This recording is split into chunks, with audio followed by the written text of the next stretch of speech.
बिस्मिल्लाहिर्रहमानिर्रहीम, अस्सलाम वालेकुम। अफसोस के साथ कहना पड़ता है कि पाकिस्तान का शुमार उन ममालिक में होता है जहाँ पर सहाफ़ी सबसे ज़्यादा गैर महफूज हैं, जहाँ सहाफ़ियों पर हमले किए जाते हैं, जहाँ सहाफ़ियों पर केसेस बनाए जाते हैं, हत्ता कि सहाफ़ियों की जान चली जाती है। पाकिस्तान उस फहरिस्त में शामिल है जहाँ सहाफ़ी सबसे ज़्यादा गैर महफूज हैं। ये आलमी सतह पर जो हमें अदाद व शुमार नज़र आते हैं उनके हवाले से मैं बात कर रहा हूँ। आए दिन हमें कोई ना कोई इस तरह का केस नज़र आता है, लेकिन अब जो ख़बर सामने आई है वो इंतहाई तशवीशनाक है और इस पर ज़ाहिर है कि इदारों को नोटिस भी लेना चाहिए और इस पर जितनी जल्दी हो सके कार्रवाई करनी चाहिए। फहद शहबाज बहुत ज़बरदस्त सहाफ़ी हैं, आप उनको रोड शोज़ में भी देखते हैं, चैनल से भी बस्ता हैं, अपने वीलॉग्स भी करते हैं।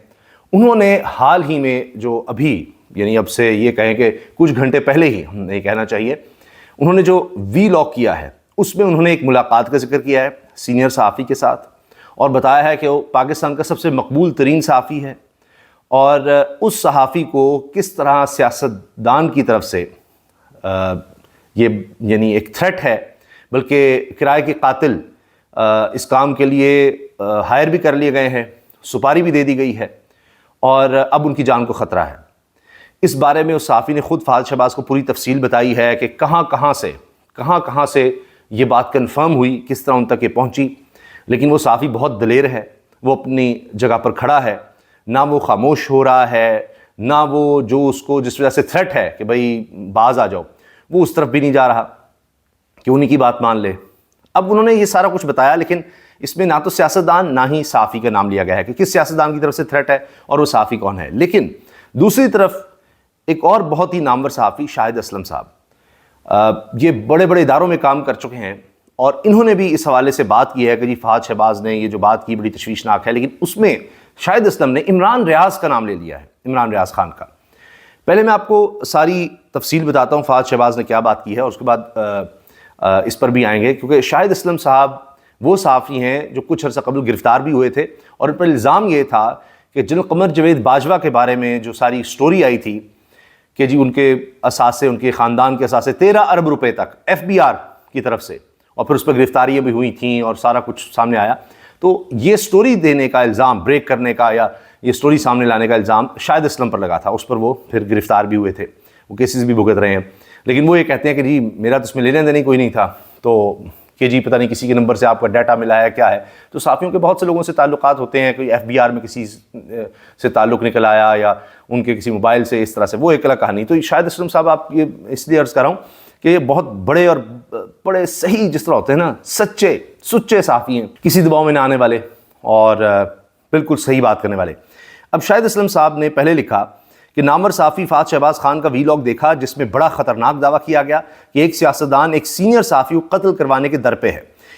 इसके लिए किराए के कातिल भी हायर कर लिए गए हैं।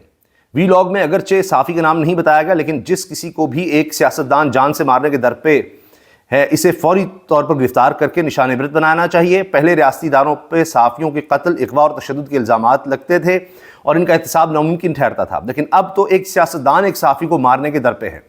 इस बात का फौरी नोटिस लेते हुए तहकीकात होनी चाहिए और मुल्ज़मान को कड़ी सज़ा दी जानी चाहिए और सहाफ़ी को तहफ़्फ़ुज़ फराहम किया जाना चाहिए। उम्मीद है रियासती इदारे फौरी कार्रवाई करेंगे। अब इसमें उन्होंने यूट्यूब का लिंक भी दिया है जो बात फहद शहबाज ने की है।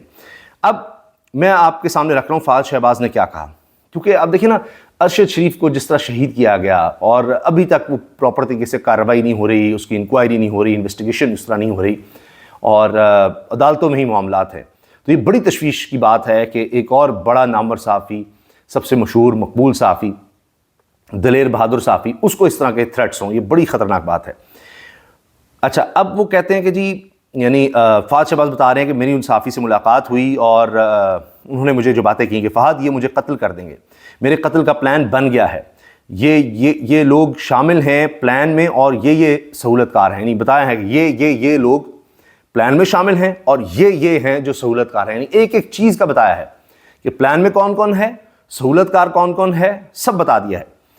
अच्छा, अब फहद शहबाज कहते हैं ये बातें मुझे मुल्क के टॉप के सहाफ़ी, ताकतवर शख्सियत और बाखबर तरीन सहाफ़ी ने मुझे बताई हैं, कही हैं, और इस सहाफ़ी की आंख में कोई डर, कोई खौफ नहीं था ये सब बताते हुए। वरना जिसको पता चल चुका हो कि जी मुझे कत्ल करवाने के लिए प्लान भी बन गया है, उसके लिए किराए के कातिल भी हायर कर लिए गए हैं, उनका ताल्लुक़ भी फ़लाँ जगह से है, ये सारा कुछ हो गया है, اور وہ پھر بھی خوف زدہ نہ ہو، کتنی بڑی بات ہے۔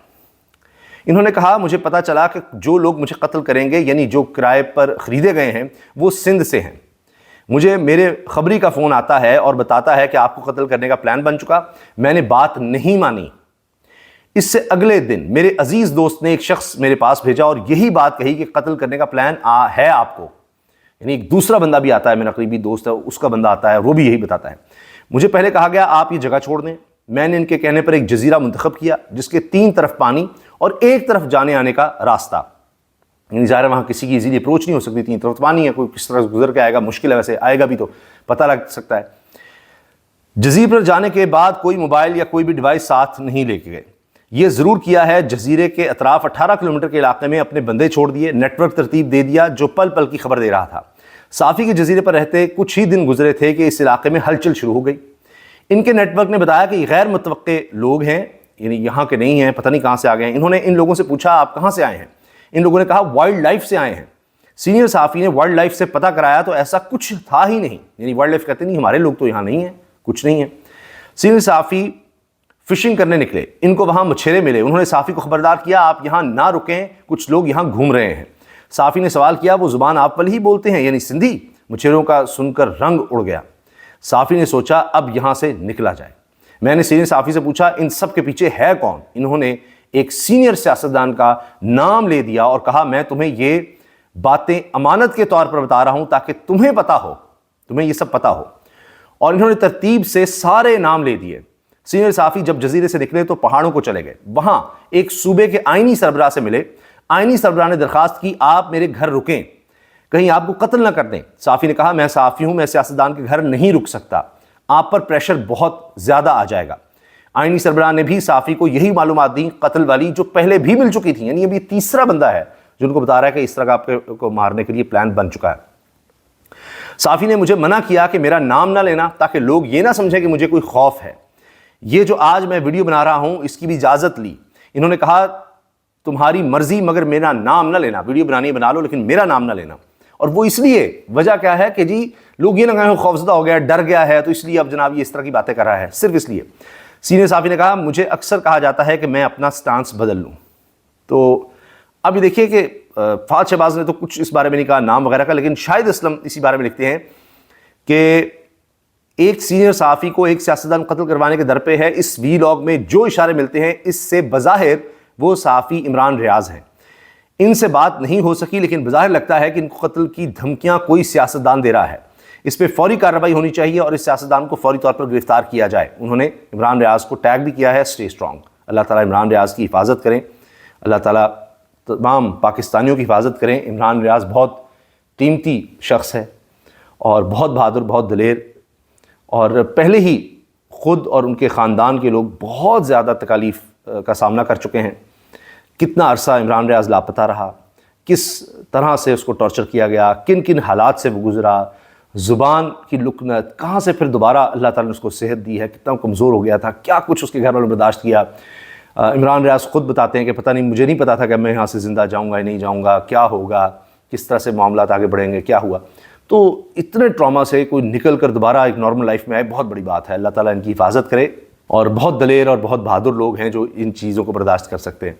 لیکن پاکستان میں سوچنے کی بات ہے کہ پاکستان کا سب سے نامور، سب سے مقبول صحافی، اس کو اس چیز سے گزرنا پڑ رہا ہے، اور سیاستدان جناب جن کا کام ہے لوگوں کو سرو کرنا، وہ یہ کام کر رہے ہیں، اس طرح کی حرکت کر رہے ہیں۔ تو یہ چیزیں چھپی نہیں رہ سکتیں، اور یہ بھی ظاہر ہے کہ انہوں نے مانتاً اس طرح بتایا کہ اللہ نہ کرے، اللہ نہ کرے، اللہ تعالیٰ ان کو ہمیشہ ان کو، ان کے بچوں کو، سب خاندان کو ذہن میں رکھے۔ لیکن اگر کوئی اس طرح کی سازش کرنے کی کوشش کرتا ہے، کچھ کرتا ہے، تو یعنی اس کو بھی پتا ہو کہ میرا نام بتایا ہوا ہے عمران ریاض نے۔ تو امید ہے کہ اس کے بعد وہ لوگ اب پیچھے ہٹیں گے، کیونکہ عمران ریاض کو پتہ چل چکا ہے اور اس نے اپنے قریبی لوگوں سے اس چیز کو شیئر کر دیا ہے، اور اس پر ہم تو یہ گزارش ہی کر سکتے ہیں، اداروں سے ریکویسٹ کر سکتے ہیں کہ اس پر بھرپور طریقے سے کارروائی کی جائے۔ اللہ حافظ۔